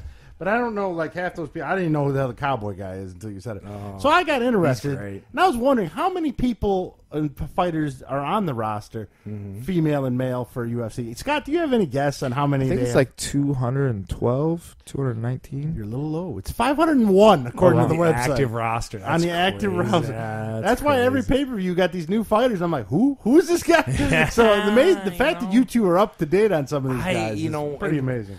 And I think a lot of what you sound like a pretty staunch listener of the Rogan Experience and stuff like that. He'll keep you up to date on a lot of that stuff. You know what I mean? It's so good, man. I just love being a savage. But the one thing I want to talk to you about, so the other I don't know what you call it, the other organization coming up is Bellator. So Bellator on the Paramount Network. Now the Paramount Network used to be Spike. Yeah, the old Spike TV. They do a lot of their bigger events on, and it's a good product. I mean, if you're into UFC stuff, you'll see like Ryan Bader just won the. They got Fedor fighting in there. So he lost. So you'll see a lot of bleed over between the two. Dana White already kind of came out and kind of shit on the Bellator stuff. Was like, we'll never buy it. We don't see the point. You know, you're getting a lot of our leftovers kind of thing. But they've handpicked a few of their champs and stuff like that in the past. So it's good stuff. If you're into MMA, it's a great time. And as we've seen with the WWE, competition is always good. So having another good league at least gives the guys so they can go make $1,300 to get their face kicked in over there. You know, so there you go. A little look at UFC. Maybe a new segment if people like UFC. Only problem is there's not always a lot of stuff happening in the UFC. At least Scott's into it. I can bounce it off of him. Yeah. So it's like when you start rattling wrestling at me. I'm like, Did you see that Cowboy might be fighting McGregor? That would be a really good fight. Good. He'll do it in a heartbeat. Yeah. He probably wants that payday. Oh, yeah. Is McGregor the biggest payday? That's the in pink UFC panty right day. Oh, yeah, big time. He's the biggest one. Yeah. If you want a payday, that's why Diaz is flipping out. He wants to go again. This was going to ask you two. Panty night, he calls it. Me being the wrestling fan, is Lesnar's fight going to happen, or is it not going to happen? It's not going to happen. Oh, really? Did you listen to the recent Rogan thing? He was talking about how he's ducking and dodging the testing that's attached to it, and they don't think he's going to clear the testing, is what they were just talking about. So I heard that looking at pictures of him recently, he's clearly not on steroids anymore. His body looks pretty different. Leaning out or something Yeah, like that? well, just kind of getting a little soft looking. That's doughy. He's got those big WWE contracts. I don't think, because if you talk about like, and we'll get into the whole thing here, the John Jones and all that kind of stuff, if you can't pass a USADA test with John Jones, you're not going to be able to pass one with Lesnar. No. You're just not going to be able to do it. They're going to end up doing that same thing with John Jones, where like he had those weird metabolites, again, as you know, and they moved the event to California to pass the Athletic Commission. I don't think they're going to be able to get Lesnar through. No, Lesnar's definitely taking some Mexican supplements. So that explains a lot then, because they keep anyways. We're gonna go. Steve just tries to pivot hard. Let's get away from this real fighting crap. Let's get down to let's the real. Get into Steve's area here. The 3 minutes of wrestling. I have a question. So I just saw on TMZ. Well, we're not going to time you because I'm going to take up a lot of it because I have questions. They're saying that Ronda Rousey wants out because she wants to have a kid. They're saying WrestleMania and out for her. That's the first I've heard of this. Oh. I haven't. I'm breaking news to you. Well, I'll be honest. When the female wrestlers come on, I zone out. Yeah. I'm not gonna lie. Ronda Rousey. I'm just attracted. She has no heart, but I love her. That's a shame if so, because she's bringing in a lot of paper. Is she good? I haven't seen her on the wrestling. She's okay. Does she got mic skills? That's the question. No, it's not natural. It's everything. Back in the day when The Rock and Austin and all them get out there, just you knew guy talking shit. They were just winging it. They were talking shit. Shine it real nice, turn aside, stick it up your candy head. All that funny stuff. Everything's very scripted now, and you could tell someone's working with her. She's on what doing a she's script. Go. Yeah, it's not natural and doesn't flow the way it should. It's not bad, but it's not. It's like it's like John Cena acting in Bumblebee. Yeah. It's about the same. A little cringy, but okay. But she does some good moves. She does some good flips, and she seems all in on it. If she shows goes out, up every Raw, who's the draw for WWE if she goes out? If she does want to have a females go, it's Charlotte Flair, which is Ric Flair's daughter. Does she go woo? Yeah, That's awesome. The entrance music for her goes woo, then it goes into her. It's like a mixture of an upbeat thing Ric Flair used to come down to. And then there's a redheaded Irish girl named Becky Lynch, and there's another Japanese girl named Ahsoka. Those three female. They'll wrestlers, hold it down. They'll hold the female wrestling down. Brock Lesnar's still there in WWE. He shows up only for pay-per-views. That's probably why he's looking pudgy. He doesn't do anything. That's what I thought was weird because I knew he was supposed to have that fight in the UFC this year, but then they put the belt in WWE back on him. So it's like, why are they doing that when he's going to leave to go? Because he's not going to clear. Yeah, he's not going to. He's got bills to pay and he can't clear. I'm telling you. He'll still be around. So what's your prediction? I guess let me feed into this wrestling stuff because you're alone. What is your big prediction for the Royal Rumble coming up? What do you think? The Royal Rumble's tonight. Is it tonight? Yeah, right after I'm this talking about pay-per-view. coming up. It's right now. Yeah. No offense, Scott, but Brock Lesnar is wrestling Finn Balor, which is about Scott's size. So in Brock real life, Lesnar's a man, Finn Balor would be a bloody puddle somewhere. Are you saying I'm little? Well, compared to Brock Lesnar, yes. I'll take that as a compliment. Well, Finn Balor's pretty ripped. Yeah. I don't think Finn Balor's going to win that. He's a last-minute replacement. They got this big guy named Braun Strowman. He was in Strongland contest. You talked to me about he was the one that's supposed to be wrestling Lesnar. His elbow got screwed up, and he had to have an operation. He's not fully recovered. So we got real-life issues with him. Yeah, so they had to pull him out of the match, and they stuck this Finn Balor guy in there. I don't think they're going to put the belt on the Finn Balor guy. So then who is going to... So right now, you told me Royal Rumble sets up for a WrestleMania match. Yes. Who are we setting up? Who are we going to fight in WrestleMania? Who's right now the person to beat at WrestleMania? Hulk Hogan? Yes. The Irish Sheik, no. Well, Lesnar's probably still going to have the belt. So I feel Braun Strowman, they're going to put him in the Royal Rumble, and he's going to show up late, even though he's do got it quick and dirty. Yeah, he'll do like one of these like clotheslines with his good arm, knock him out. Yeah. He'll win, and they'll set up Brock Lesnar and Braun Strowman. So give him some time to heal up. Yeah, that'll give him 3 months. April, yeah. So I'll give him 3 months. Then there's another title. That's Daniel Bryan and AJ Styles. They're small guys. Chip Gaines up there in the figure. Yeah, I think AJ Styles is going to win that one, and those two are going to feud. They've been feuding forever, and it's just terrible. There's going to be a women's Royal Rumble today. Oh. To fight, obviously, Rousey then? Is that a new thing, the women's division? Yes. The women's wrestling back in the 90s, I don't know if you watched the 90s. I remember Scott Hall and the Wolfpack. Where I was at. Yeah, women's wrestling was just like mud wrestling and cream corn wrestling. Now it's actually kind of legit, and because of Ric Flair's daughter was a fitness model, and like she was all into fitness, and she was big in, I forget what she did in college. She might have been a volleyball player. So she's very athletic, and then she switched to wrestling pretty easy. And then there's two other girls there's really three really good wrestling females. The rest are kind of terrible. But those three, and they keep recycling them. And the crowd's liking them. And Ronda Rousey's in the mix, too, so there's four. But the problem with Ronda Rousey, like you said, if she's leaving to have a kid, that's what I'm hearing. I don't take that. But that's what I heard. It was a TMZ thing that we watch TMZ here weekly or nightly. I love TMZ. And they were talking about how she wants to have a kid right now and all this kind of stuff. How messed up do you think that kid's gonna be? What do you mean? Like she's married to a wife beater too. Yeah. So they're both former fighters, right? Yeah. That is gonna be a weird kid. They grew up on some. They're on some ranch or some farm somewhere right now. I don't know. But the Royal Rumble's always fun because they always bring back old guys from the 90s. You might see a Scott Hall type, or you might comes out for the Rumble? Yeah, they'll bring him out. Like Jake the Snake one time came out of nowhere. Kind of fun. Yeah, so that's what's fun about the Rumble. You know, every 2 minutes they'll fill someone in comes with someone down. rando and they don't care. Yeah. And this is the big heat up from here till April. This is when if you're going to watch wrestling at all. Well, because football's over. Yeah, football's winding down and pretty much over. Wrestling's fun from now till April, and then cancel the network after April. Because then it goes back down. It gets pretty bad. So how much is the WWE network at this point? $9.99 a month. $9.99. Still $9.99. Until they can charge an extra $1 coming up soon. The one thing nice about it, and even though I've seen it all 1,000 times, is the old WrestleManias. You can watch a lot of stuff when we were kids on there, but they don't have a lot of old Raws, which is kind of said that there's a weird delay in the Raw stuff and everything. There's a weird US. Well, then not anymore or something. I don't know. Yeah, no, there still is.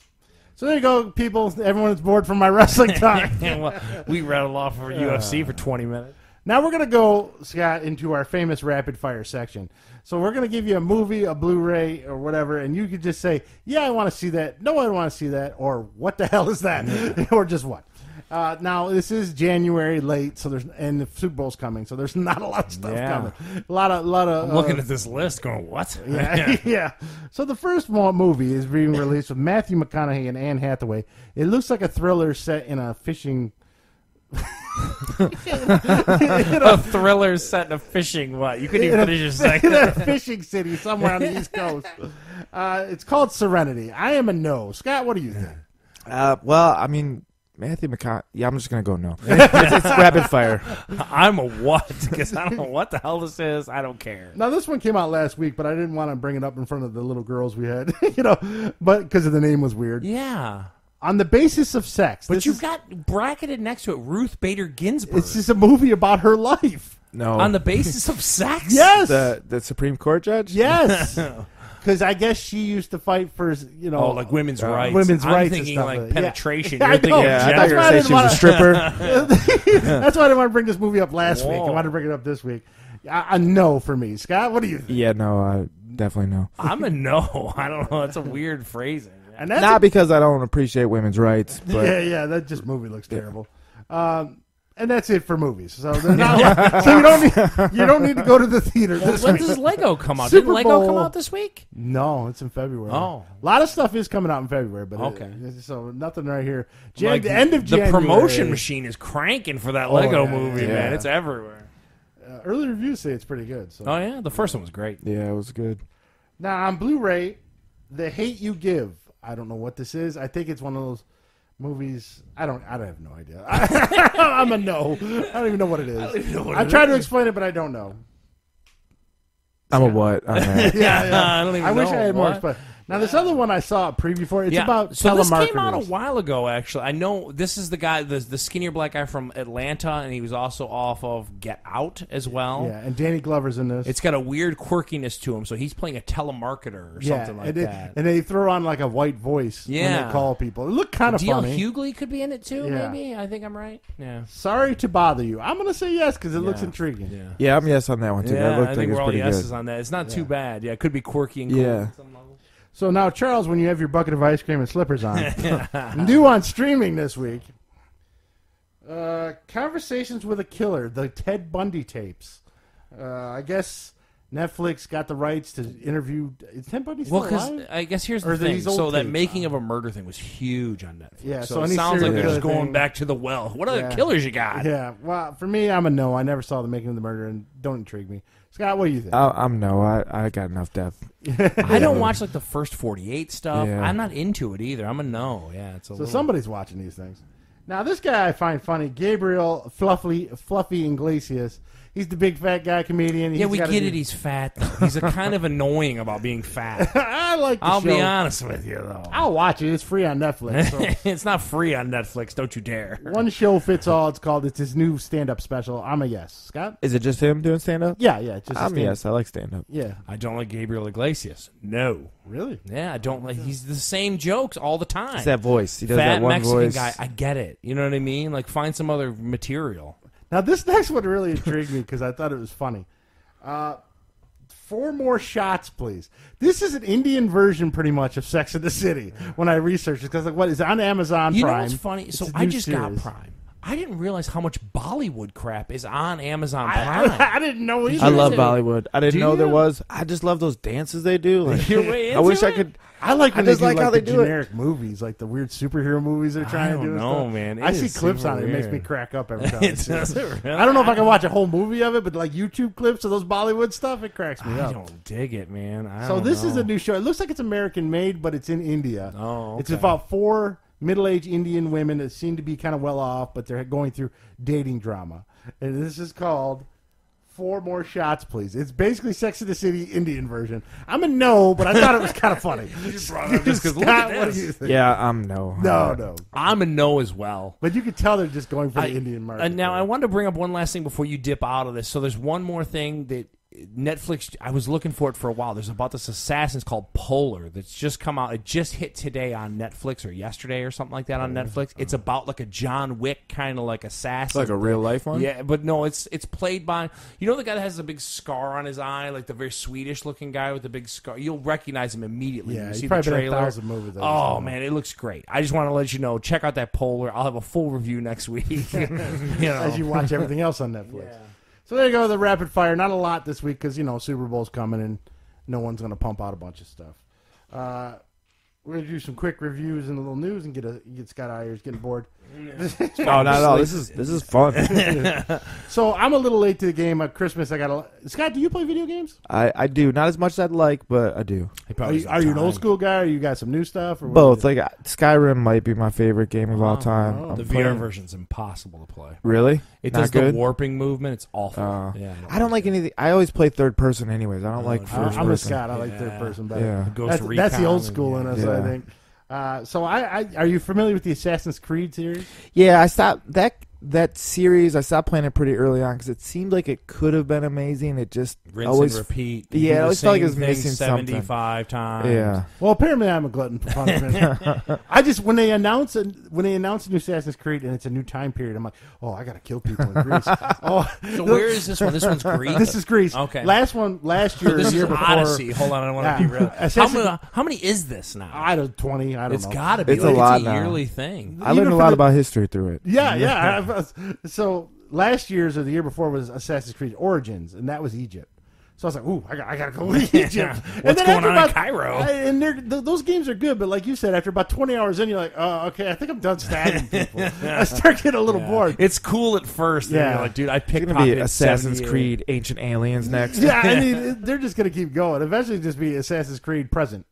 You're just gonna walk around in Michigan stabbing people. I don't know, but they look beautiful. The one thing great. that's about the Assassin's Creed games, they look awesome. Yeah. And this one opens up with the Battle of the 300, and you get to beat King Leonidas. Okay. Tell me that's not cool. Yeah. So the first 10 minutes is really great, and then of course it goes to some other time period in Greece.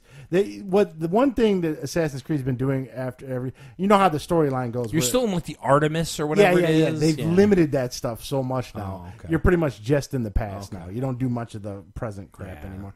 But the only thing about this one that kind of sticks out from Origins, it's missing that like little polish. Does that make sense? Like it's got a little jank to it. Yeah, there's a little jank to it. Like characters will be staring like off here, and they're supposed to be talking to a guy over here, or things like that's because they got to pump those games out. Yeah, man, you can tell this one's cracked shippable. out pretty quick. So it's an okay game if you like Assassin's Creed, but it is getting a little long in the tooth. This is like you guys said, like the 20th one. I mean, it's been London. They're an annual thing at this point, aren't they? Italy, they're every year. London, Italy, Greece, Egypt. I mean, but I got to admit though, if they make like a feudal Japan one with like samurais, that'd be cool. I'm right back in. I might jump in if they do that. That's what they do. It's called Dynasty Warriors. Yeah, they announced that. They announced the timeline. Then I'm all like, oh, I got to get that. And then I'm like, oh wait, I'm bored. So there you go. Assassin's Creed. I give it about 7 out of 10. Sipping on this Moonpie Moonshine. Yeah, you've been drinking it. It's pretty good. The only problem with drinking always makes me hot. Do you guys get hot when you drink? Or I'm just fat and I'm always hot. Yeah, probably. Scott looks like he's okay. I have that trouble too. I just get hot. It's like just sitting here like sweating for no reason. Now, this is a VR game, this next one. So right? I'm going to do... the big thing is for me in the month of February, I'm going to get back into gaming a little harder. My daughter's getting to an age now. She's got the DS going, so I'm feeling a little better about just checking out and going and playing video games again. So I broke out my PlayStation VR again. I was going to check out the Creed game, as me and you talked about, called Rise to Glory. That's going to be tiring, just punching I know. I around. can already see my sweat happening, swinging, like, okay, I'm done. So this one's called Astrobot... what is it called? Rescue Mission. And what it is it was all these Game of the Years for PlayStation VR, and I was like, what is this, man? Because the best Game of the Year for me was Moss, where that one where you were controlling the mouse as you were going around and doing the problem solving. This game is basically Mario in VR. So it's basically platforming where you're actually like able to like look around corners and stuff as you're moving this little like it looks like the Aibo. You ever see that like weird Sony robot dog? It looks kind of like that. And you're basically running around. They've captured all these little Aibo things, and you got to go around and like rescue them. That's the rescue mission part of it. It is great. Oh my god, it's like a big platforming game, and as a big Mario fan, it checks all the boxes. So like I'm in there. And you got to kind of, like I said, like you'll look down to like have to jump down to hit a trampoline and stuff. It just brings a whole new perspective with that VR in place. It's amazing. How much harder is it? Like, how many times do you fall into your death? And is that more scary when you see yourself when you fall falling? to your death, does it feel like you're falling to your death? You do, and we talked about it a little bit before. Like you get like a weird vertigo to it. So like when you're at the edge, they do some smart things too. So like some of the enemies will blind you. They'll shoot stuff at you, so then you can't see your character as you're kind of going and stuff like that. So you're like in this universe and stuff. It's a great game. Astrobot Rescue Mission, man. It's really fun.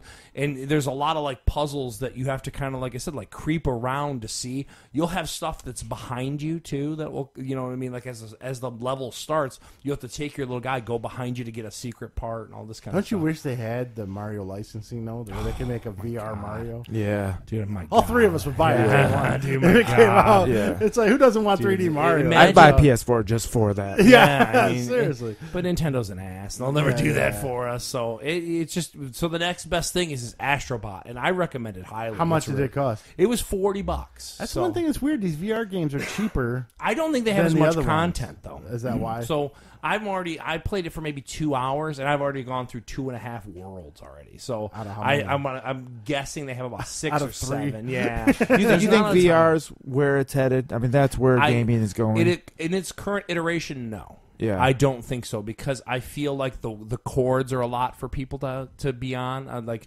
Steve, I'm a huge 3D. Oh, spit on Steve. I'm a huge 3D guy. A lot of people just can't handle having anything on their head. I mean, if they can make it really light and really small, I think it'll catch on. I mean, I'm sure. So someone who owns like a sensory deprivation thing, you must get people in there who are like, I can't take earplugs. I can't, and you're just like, okay, well, what do you want me to do here? You know what I mean? Like, I'm very patient with those people, and I love them. But sometimes people do come in like that. Yeah, and it's like, it's a tough ask. So I think it's just like where I thought 3D was amazing, but I think it was a little bit ahead of itself. I think that you have to get to a technology where Steve could come in and just literally just grab a headset and just slap it on his head. Yeah. And that exists already in that Oculus Go, but the resolution's garbage, the heart. Is that the ones that Adam Levine's pimping? I'm not sure. Oh, yeah. I'm sorry, with Jonah Hill. Yeah, that is. And it's a neat piece of tech, but if you ever put it on, the resolution's terrible. It doesn't have the same fit and finish that an Oculus or like a PlayStation VR has. But I think that when they get to that point where you have that wireless, that's when it will really take off. But until that. How far off do you think we are from that? Because I think we're still a few years out, in my opinion. Yeah. Because there's still, I mean, if you're going to get nitpicky, you see like that screen door effect sometimes because you're so close to these screens that are basically sucked to your face. That's something. What are you laughing about? Just years from now when they're all wireless and then we find out we all got brain cancer. It's like, great. Yeah. I think it's great tech. There's a few, like I showed Steve the one Last Guardian PlayStation VR thing where you're out on like a limb chasing after that dog. It's so cool. And if you can kind of get into it, I mean, when I was telling you guys and I was playing that Resident Evil and I took it off and it was daylight in the real world, my mind could not get around that because I'm like, it's still supposed to be nighttime and zombies are chasing you. Yeah, did you get to that point where you were in the kitchen yet? How far did you get in the Resident Evil? Just in that little house. Oh my God! There's part where you get captured and you get put at the kitchen table. Oh my God! Now is that where the girl turns crazy around hillbilly and stabs screaming at you and stuff? It is awesome. Oh yeah. I was at that part. That's super cool. It's creepy. Dude, I don't know. awesome. Cool is where where looking around. He's like, I don't know about cool. I peed my pants a little bit. Yeah, it's great, man. But Astrobot Rescue Mission, a big fan of it. So far, the thing you got to look at on these VR games is you do have to look for content because a lot of times some of them feel like a tech demo more than they do a game. So you gotta kind of watch. That is a downer. Like the one I was really looking forward to. There's a Star Wars Battlefront one, the Rogue Squadron one, where it's a free. I have a VR mode in it. Yeah, and you do a whole mission as an X-wing fighter. You'd probably like it if you're a Star Wars fan. I think you are. You don't get a lightsaber though. No. It's all X-wing. Well, they have that Lenovo thing that exists where you can do Jedi training or whatever. Yeah. I haven't played that. I don't want to buy it. It's like $300 just for lightsaber training. What else do you do with I it? know. Be like that fat kid on those videos back in the day. That fat kid's awesome. I wish he was my friend. I'm pretty sure he went to Heather's school. Really? I think one of the kids Jedi kid? I think maybe not Didn't he have Star a Wars. ponytail kid. too? Yeah, he had a ponytail. I think that went to Heather's school. I could be wrong. We'll ask her at the end of this, but I think he might have. So there you go. Look at a couple games, and then a little bit of news here. Scott, are you a fan of The Sopranos?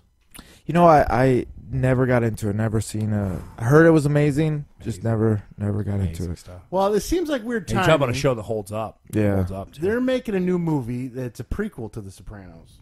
It's called set during the riots or something like that. Like there's riots in Newark, New Jersey or something. Yeah, the Many Saints of Newark. I guess it's 60s or 70s. I'm not Yeah. sure. It's basically the Italian gangs are in a war with the black gangs is what the description said.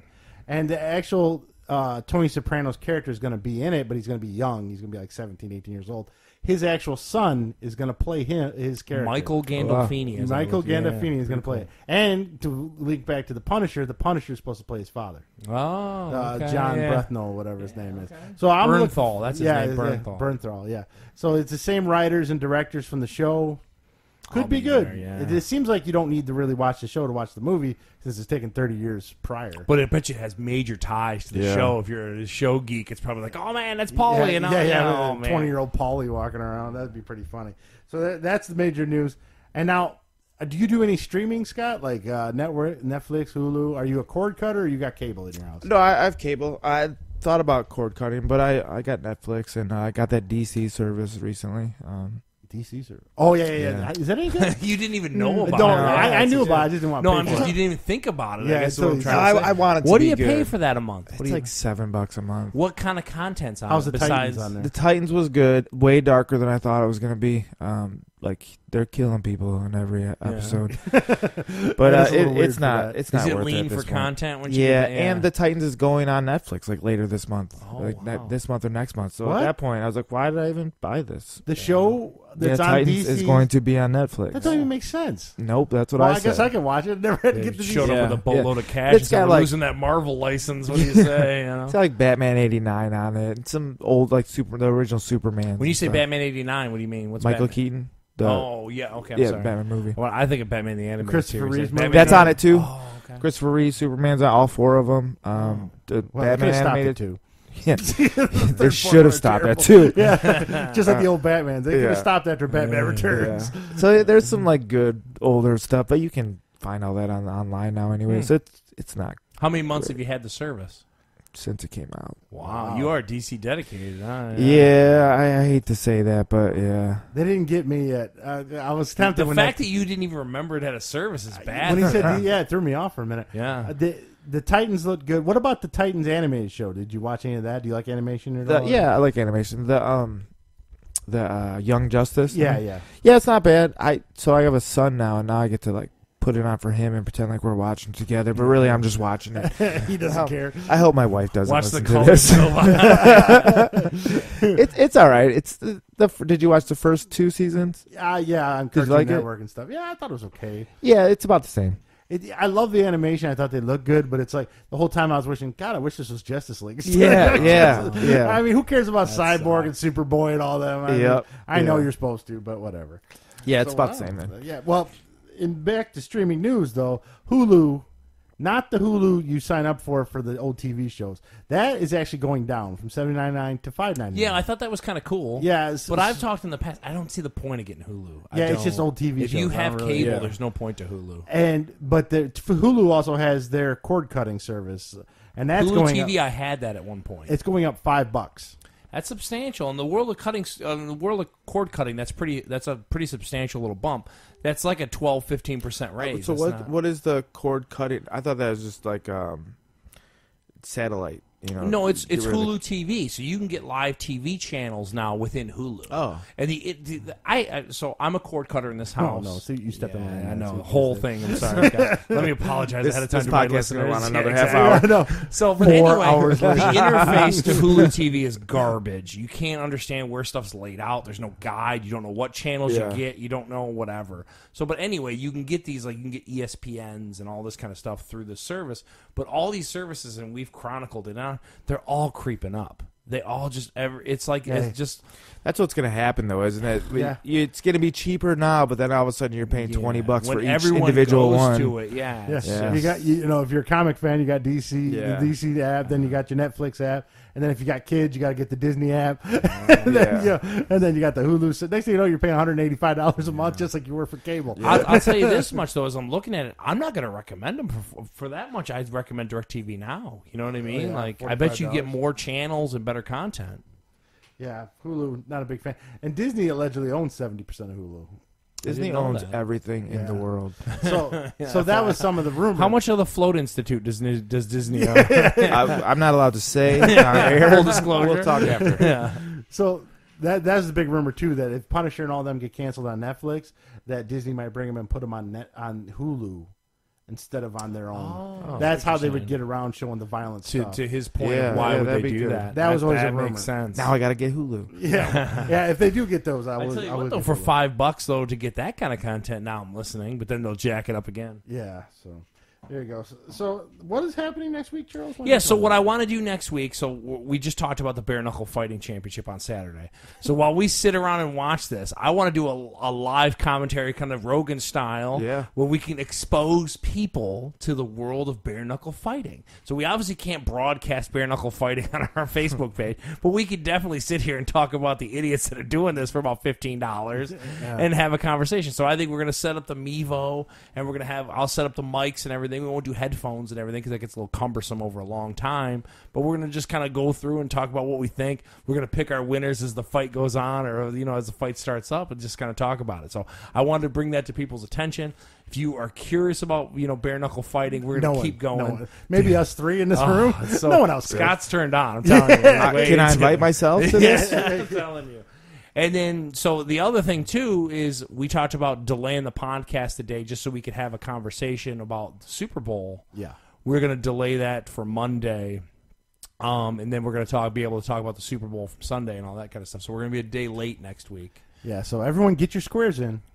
Yeah, Steve's got 12. I got a pad of squares at home. So, I'm going to win something, I swear to God. And then the last thing I want to talk about, so obviously I touched on it earlier, the May Street Studio mascot, Magoo Markey, he got diagnosed with lymphoma cancer about 4 weeks ago. We had to let him go on Wednesday night. He was 14 years old, so just to let you know, you won't see him. You won't see me get up to let him out 17 times a podcast now and everything. Grumpy Basset Hound he met his maker and all that kind of stuff, and it's tough. But, we're probably going to make Wiggs the new, Main Street mascot and everything. So, we love you, Goo, and, sucks. Yeah, I'm sorry. That's it's like members of the family. Members of the family, Yeah, it's tough. So you always like to end on a high note. I know. I'm sorry. I got to talk about my Basset Hound. Cry myself the hour ride home. So, of course, the first thing we want to do is thank Scott for coming today. Man. Scott, what is that website people need to go and go float? Yourfloats.com. And we're running a special right now if I can. It's one float for $40, two for $75, or three for $99. Just give us a call at 586-488-1716, and we can schedule an appointment. Sounds like I practiced that, but I didn't. I promise. That's pretty good, man. And then through his website, you could book. That's how we ended up doing. Yeah, you can book online. The special right now, if you just put your credit card in to hold the spot, and then we'll give you that discounted price when you get there. Okay, yeah. Come see Scott at the desk. That's how we met him and everything. Yeah, it was a good time. It was fun. Great guy. Glad you came in. You got to try it once, folks. I mean, at least, you know what I mean? Just at least to get that experience and stuff. And if you're heavy, just realize you're going to sound like Darth Vader while you're laying. just so you know. Scott doesn't like you saying that. Sorry, but it's true. I realized I'm the heaviest breather on the face of the earth. I was like, Jesus, I really need to go get some sleep apnea machines immediately. So I'd like to thank Scott, of course, Charles, and then we can always catch you can always catch the podcast on Apple iTunes, Google Play, on Alexa or Google Home. Yeah, on everything. We're also on PlayStation VR. We can do the YouTube videos on PlayStation VR. Oh yeah, so we're all over the place. Yeah. Just Google Fat Guys on a Little Podcast. So until next time, I'm Steve and Charles, and we'll catch you later.